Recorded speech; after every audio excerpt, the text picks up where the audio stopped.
Hello everyone, welcome to the new episode of Professionals Unplugged. I am your host Utkarsh Shukla and let me introduce you to my guest Lindsay. Lindsay, thank you so much for joining in. Thank you for having me.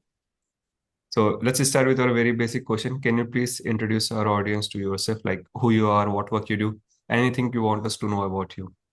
Okay, sure. So I'm Lindsay Matthews, and I originally from the UK, and I currently live in the UAE. I've lived here for 6 years.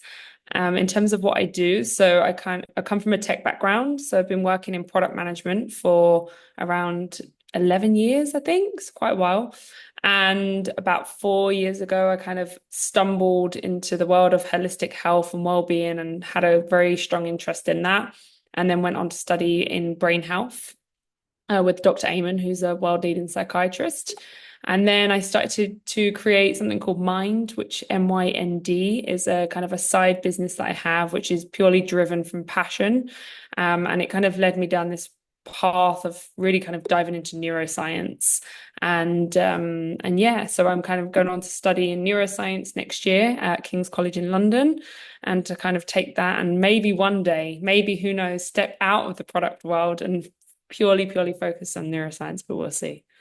I think So that's yeah. really great. So you have just told us like you are from UK and now moved to UAE, right?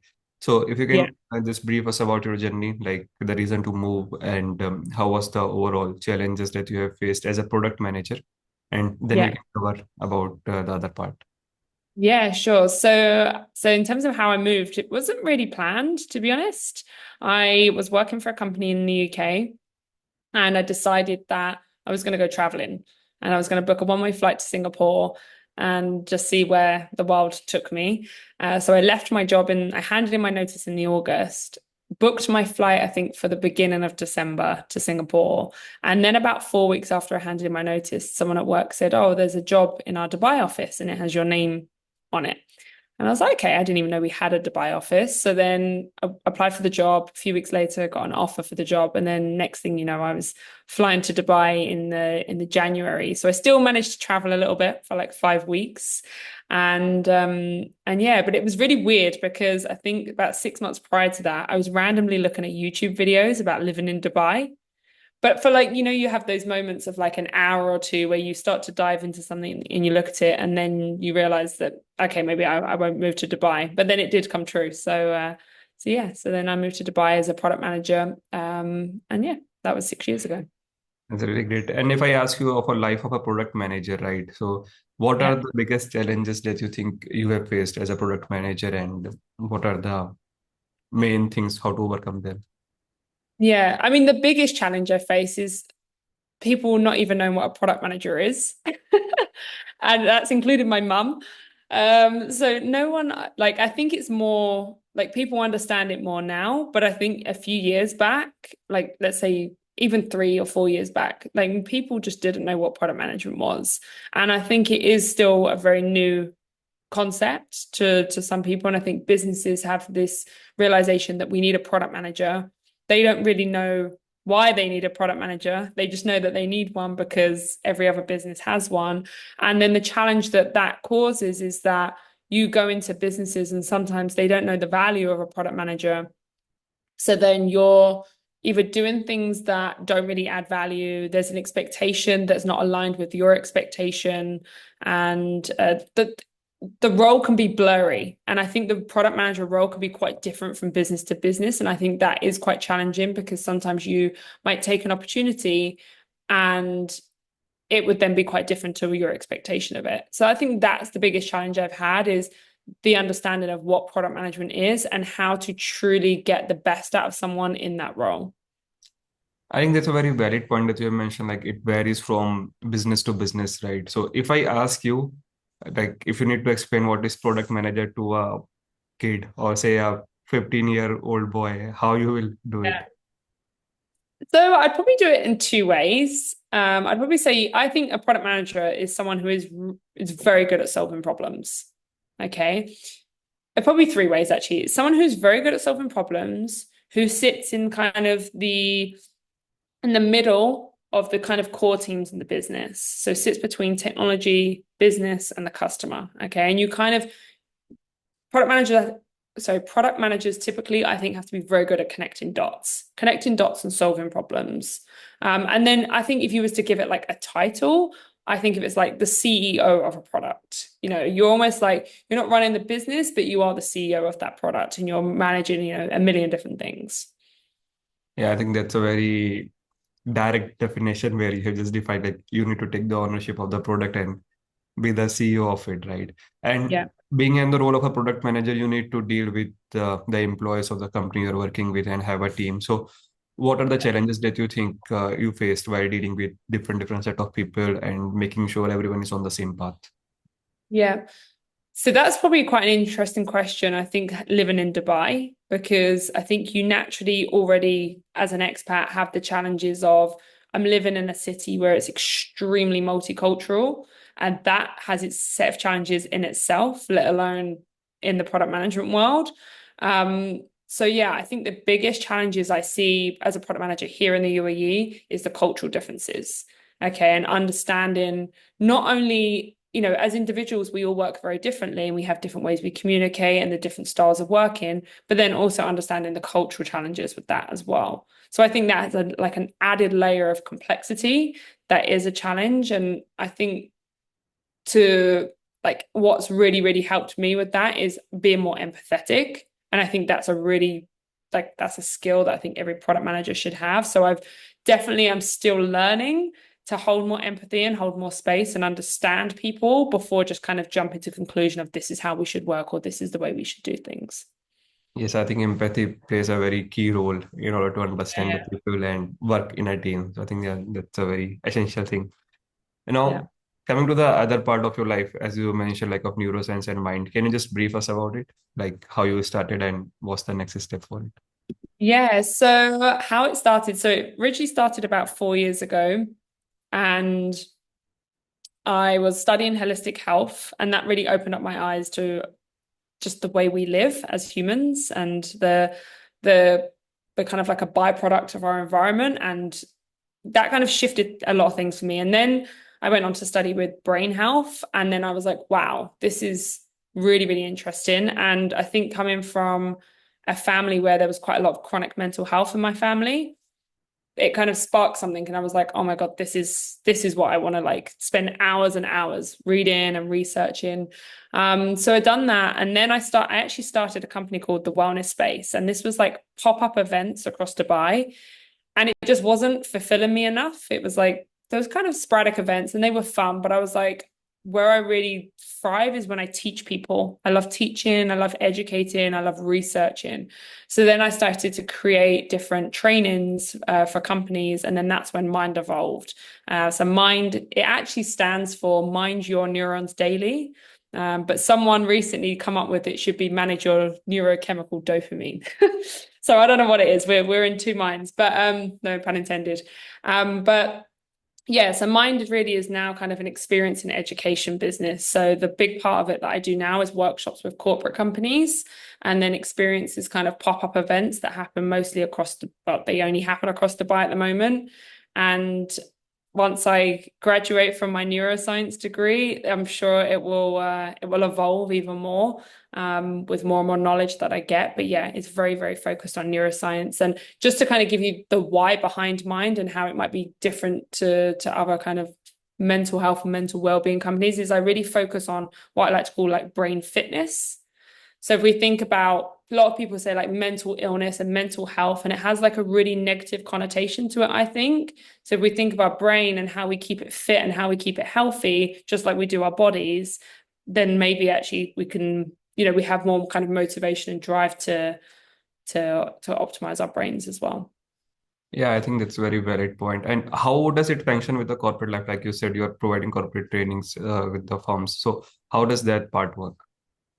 Yeah, so typically, I mean, today, I mean, this might change. Typically, it's been like I go into a company and deliver like a 90-minute or 2-hour workshop, and it's on different topics. It could be more kind of psychology based, it could be more like heavy kind of science and like neuroscience based.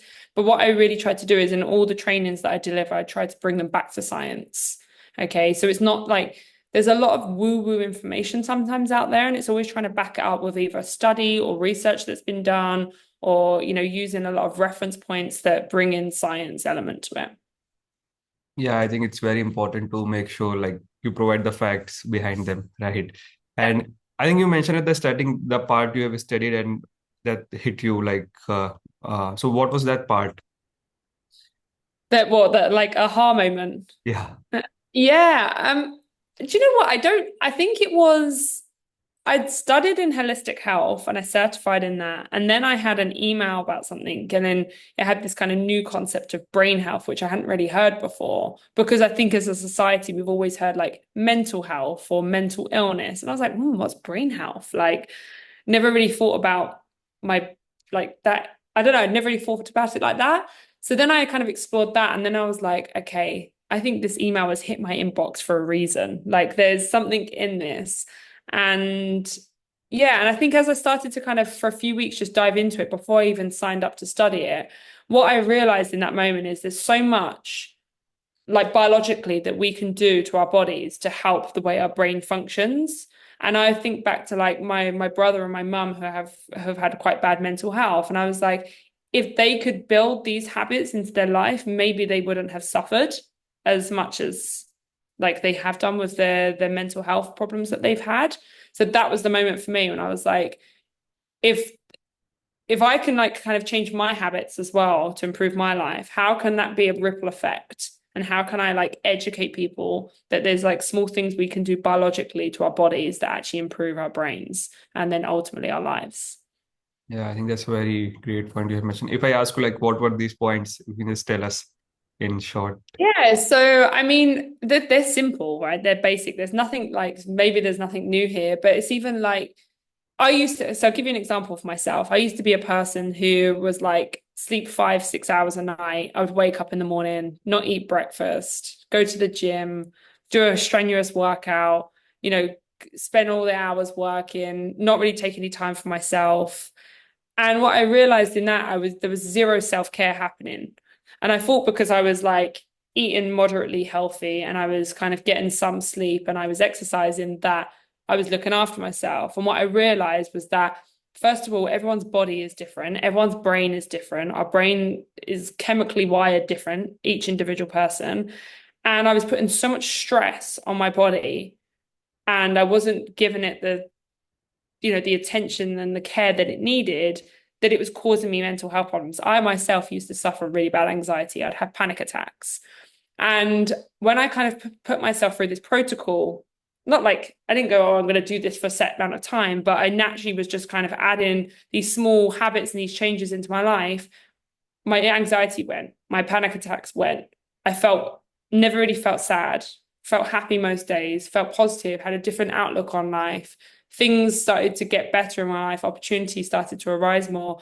And I was like, all I've done is changed some things biologic. Not all I've done. It was a lot of changes, but it was kind of, I think through that process as well, where it really hit me. Because I kind of had the aha moment of like, this is what I want to study and this is what I want to kind of the path I want to take.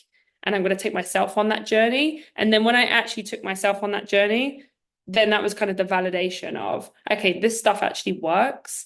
So it would be come back to your question, it would be like, actually, people say, oh, sleep when you're dead. Well, no, like we actually do need 7 to 8 hours sleep a night. And there's scientific reasons as to why we need to sleep to help our brains function. Okay. Or waking up in the morning and just chucking a coffee down your throat and going to do a strenuous workout, actually that increases our stress levels. Okay. It's not right for everyone's body. So it's like just these small changes I was learning about. And I was like, okay, this is really, really powerful. So it really comes back to the key things is like, sleep, move in your body, what you're feeding your body and your nutrition, supplementation, like what's right for one person may not be right for another person. So I think it's about thinking about us as individuals and what we need as well. Sorry, I Yes. hope that answered your question.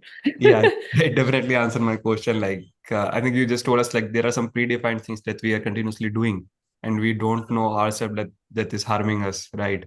Like you Yeah. given your example. So I think that can be easily related with every one of us. Like everyone is taking 5 hours or 6 hours of sleeps and then going to work continuously working. So it's important to take time for yourself and know what's important for you. like Mm. you mentioned the sleep hours and don't take coffee directly after just waking up, right? That's the thing that most of us generally do, right? Yeah. And I think these are the great points, and we need to put some focus on our health as well, especially the Mm. brain health or how the body is responding to these things that we are doing on day-to-day basis. Right. And if I ask you about mind, so what is the next step you want to take in that part? Or what's the aim there? Yeah, so at the moment, well, I'm not going to say too much because I haven't fully like defined what the kind of next step is yet, but there's some ideas floating around. It's definitely going to have a small rebrand. So I'm going to be changing the logo is going to change up a little bit. And there was some kind of thinking around direct it more towards actually from schools and kids perspective, which is I think an avenue that I'm going to definitely be going into. It won't be solely focused on that, but it's going to be an audience that I'm going to target more, because I recently delivered some trainings to schools and I just think they absolutely need to hear and understand these things as well. So there'll kind of be a rebrand. There'll be a kind of a new target audience around schools. Hopefully more kind of a lot of the stuff I've been doing is like B2B. So I've been doing trainings to companies and I really want to bring it more B2C. So I want to be starting to create more content on I don't like using Instagram. I'm not really an Instagram person, but you have to be where these people are. So be more content on Instagram and then going into digital products. So building out digital products, which that is the bit that's undefined yet, but there'll be something coming soon. So yeah, probably early 2025. It's really great. We will be waiting for it and to know more about the mental health and other things. Yeah. So I think we're done with our questions. So thank you so much, Lindsay, for your journey, sharing your journey and sharing your thoughts. And this was really a great, helpful session for all of us. I hope everyone has enjoyed it. So thank you so much for your knowledge and insights. Yeah. Thank you very much. Thank you.